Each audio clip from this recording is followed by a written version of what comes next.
was this, an ice pick. It's the sort of thing you'd have found in every 1940s home. It was absolutely perfect for what he needed it for. It was hard, it was tough, it did the job. So what Freeman did is he would anaesthetize the patient using ECT. Then he would get his ice pick and a hammer, and he would go into the brain through here. I think I'll try it on a skull rather than myself. Here it is. Watch closely.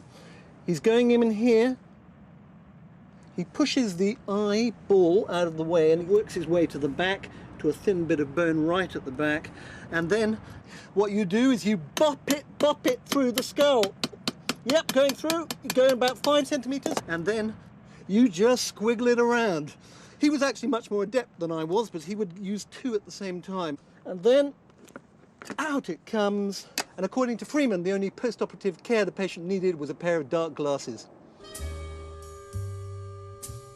Transorbital lobotomy was so simple, it could be done by anyone, anywhere, and in under 10 minutes.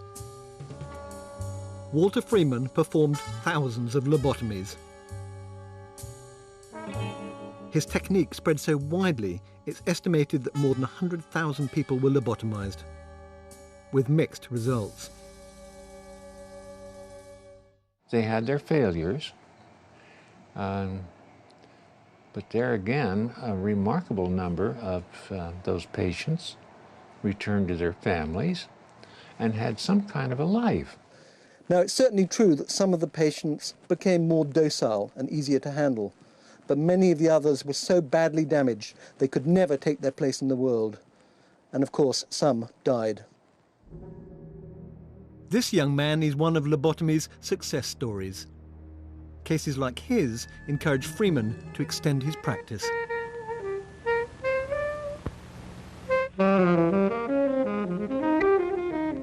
He moved from using lobotomies as a last resort to using them on people who, by anyone's standards, were perfectly normal.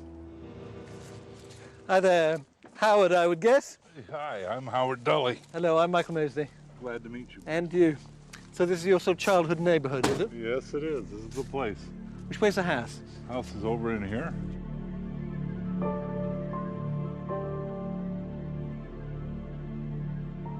What were you like as a child? Well, I wasn't an angel. I was very rambunctious. I liked to roam the streets a lot and liked to be alone. I found out if I was alone, I didn't get in trouble. Yeah. Because no one was there to get me in trouble. And I just wanted to be left alone, pretty much, you know. Howard's mother died when he was just 5 years old.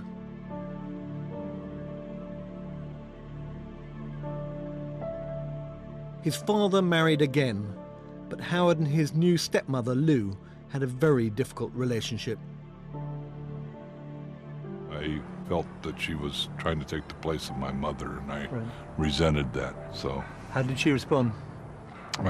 She would punish me or do things to me that would aggravate me, so it would just snowball. Once she did something to me, I'd do something back, and pretty soon it just got out of hand. Their relationship got worse and worse, to the extent that Lou took Howard to see Dr. Freeman. It was just before his 12th birthday. Do you think she had any appreciation of what a lobotomy would do? I don't know that she cared. I think that she just wanted a solution to me, and whatever that solution brought, she was willing to accept.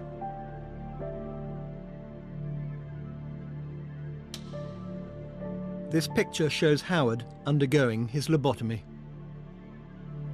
I wasn't changed that much, and I would still had my faculties and things. I thought she was going to get more of a docile, robotic type kid that she could control. If the lobotomy was supposed to pacify Howard, it failed. He became increasingly disruptive. Unable to manage him, his parents sent him away from home forever.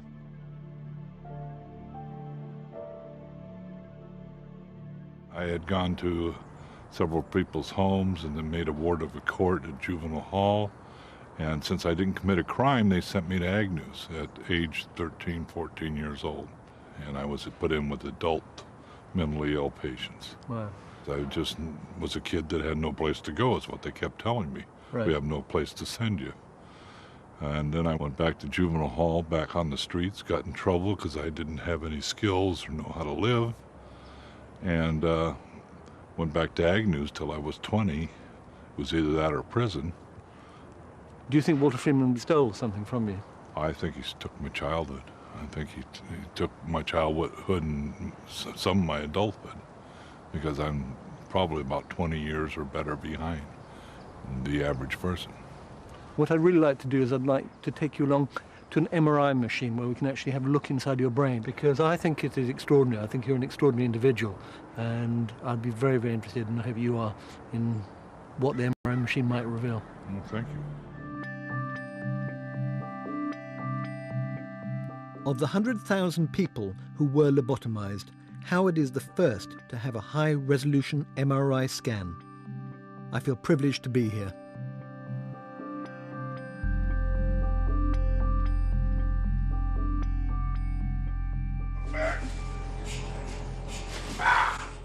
I've seen into parts of you that no one else has ever seen into. I bet you have. Ooh. Right, take a seat over here.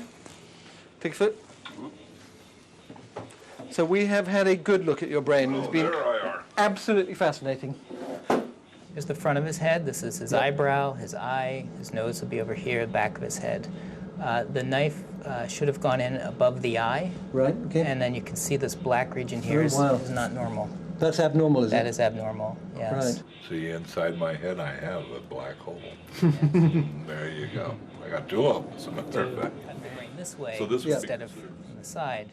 These huge black cavities were created by Dr. Freeman's instruments. Black hole is the same as this from a different And on view. both sides? Both sides. Right. So what would that area normally be doing?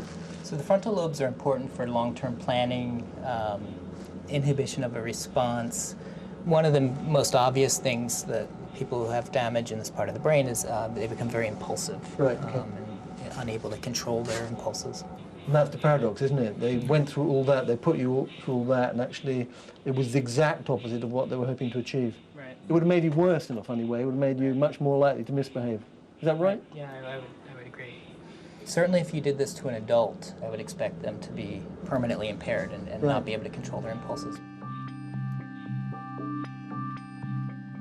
Ironically, it was probably Howard's youth that in the end prevented him from going completely off the rails. His young brain was able to rebuild pathways responsible for impulse control and which govern reasonable behavior. The tragedy is that when Howard was operated on in 1960, safer and more effective psychiatric treatments were widely available. Nonetheless, Freeman went on performing lobotomies for many more years, only stopping when he was 72.